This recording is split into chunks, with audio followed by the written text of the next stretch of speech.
Right now, you're wearing something.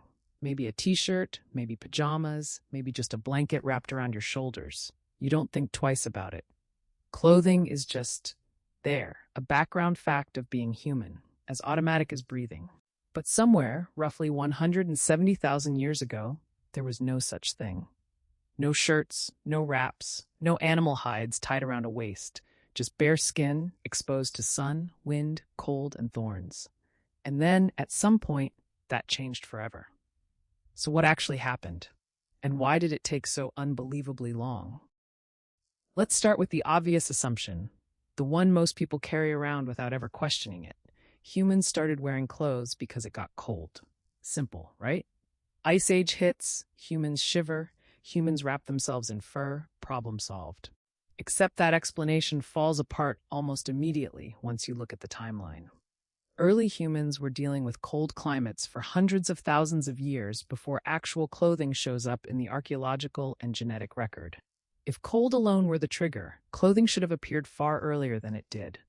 Something else was going on, and the real answer is stranger, and honestly a lot more interesting than it got chilly. To understand this, scientists didn't dig up ancient garments, because cloth and hide almost never survive tens of thousands of years buried in soil. Instead, they turned to something you'd never expect: lice. Specifically, the genetic split between head lice and body lice. Head lice live in hair, and they've been with us for millions of years, evolving alongside our ancestors since long before we were even fully upright. Body lice, on the other hand, are a completely different story. Body lice can only survive in clothing. They lay their eggs in the seams of fabric, they cling to fibers, and they cannot live directly on bare skin for any meaningful length of time. Which means body lice, as a distinct species, could not have existed until humans started wearing something regularly enough for a parasite to adapt to it as a permanent habitat. By comparing the genetic divergence between head lice and body lice, researchers were able to estimate roughly when this split occurred. And the number that came back was startling. Somewhere around 170,000 years ago, give or take a wide margin of error. That's the number stamped onto humanity's first real relationship with clothing. Not from a scrap of fabric, but from an insect that only exists because we started covering our bodies. Now here's where the timeline gets genuinely strange. Humans, or humans closely related to us, had already been dealing with cold climates for a very long time before that point. Early hominins were surviving frigid winters in parts of Europe and Asia hundreds of thousands of years earlier. If temperature alone drove the invention of clothing, we would expect body lice, and therefore clothing, to show up far earlier than 170,000 years ago. So temperature clearly wasn't the whole story. Something else pushed humans toward covering their bodies, something that had nothing to do with shivering. The leading explanation ties directly into one of the biggest transformations in human evolutionary history: the loss of body hair. At some point, likely well over 1 million years before clothing appeared, our ancestors underwent a dramatic shift, losing the thick coat of hair that covered earlier hominins and other primates. The reason behind this loss appears to be tied to a completely different survival problem: overheating. As early humans became more efficient long-distance walkers and runners, chasing prey across open, hot landscapes for extended periods, thick body hair became a liability rather than a benefit. Sweating is far more effective at cooling a body down when it isn't trapped under a dense layer of fur. So evolution selected for less hair and more of a body covered directly in sweat glands, an incredibly efficient cooling system, especially under the brutal heat of the African savanna. But that trade-off came with a hidden cost.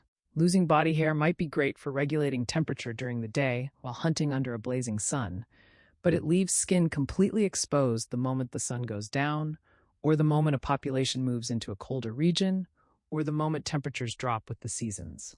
Bare skin has almost no natural insulation, so for a huge stretch of time, humans were walking around essentially naked, in the most literal biological sense, hairless and unprotected, relying entirely on fire, shelter, and sheer physical toughness to get through cold nights and harsh winters.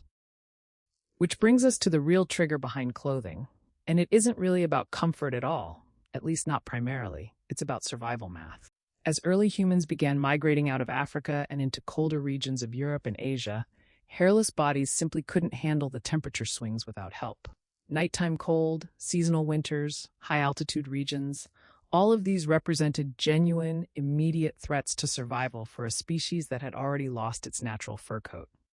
Clothing wasn't a lifestyle upgrade. It was a biological necessity that had to be solved, or entire populations attempting to move into colder territory simply wouldn't survive long enough to establish themselves there. So somewhere around that 170,000-year mark, humans figured it out. Early clothing almost certainly wasn't sewn in any modern sense. It likely started as simple draped animal hides, wrapped and tied around the body using sinew, plant fiber, or thin strips of leather, more like a loose covering than a fitted garment. Stone tools recovered from this period, particularly hide scrapers designed specifically for removing flesh and fat from animal skins to prepare them for use, support this theory. Archaeologists have found these scraper tools at multiple sites, consistent with populations processing hides for something more than just food, since eating an animal doesn't require carefully scraping and preparing its skin the way clothing production would. The real leap forward came later with the invention of sewing. Bone needles, some remarkably fine and precisely crafted, start appearing in the archaeological record around 40,000 years ago in various regions. These needles have small-eyed holes, meaning threads made from sinew or plant fiber could be pulled through, allowing early humans to actually stitch pieces of hide together into fitted garments rather than simply draping loose skins over their bodies. This was a genuine technological revolution. Fitted, sewn clothing traps body heat dramatically more effectively than a loosely wrapped hide, which constantly lets cold air leak in around gaps and edges.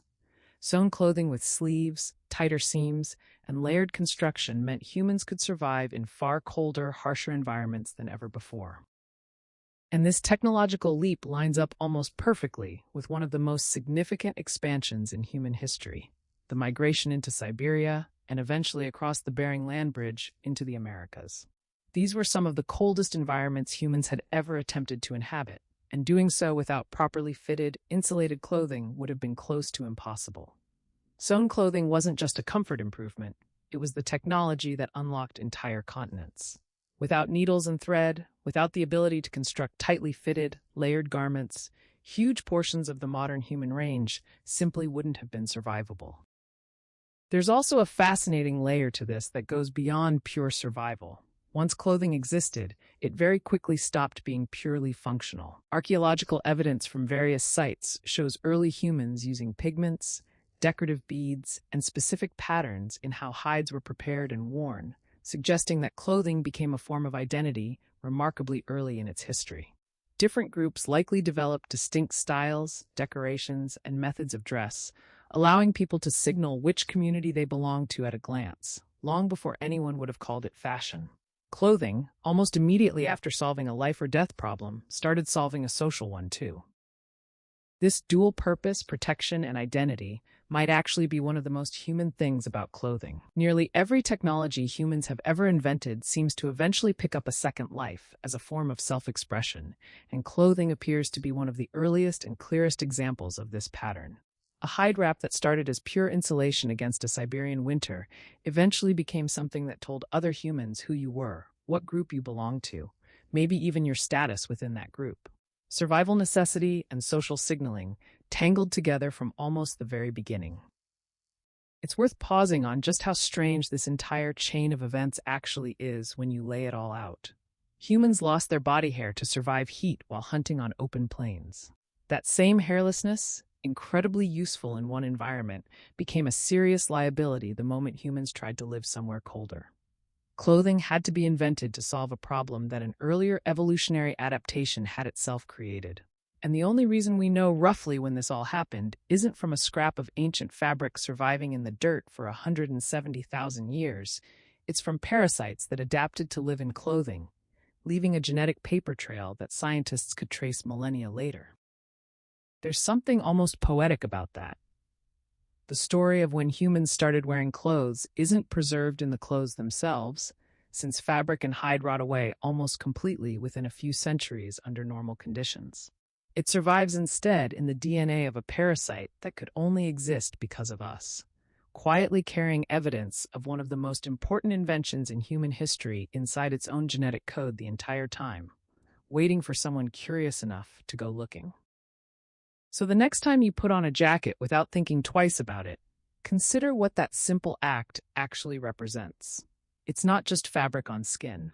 It's the end result of a chain of events stretching back roughly 170,000 years, starting with losing our fur to survive the heat, nearly freezing to death as a consequence, inventing draped hides to compensate, then inventing needle and thread to perfect it, and using that technology to walk into environments no hairless primate should have ever been able to survive. Every piece of clothing you own is, in a very real sense, the final chapter of a survival problem your ancestors spent tens of thousands of years solving one stitch at a time.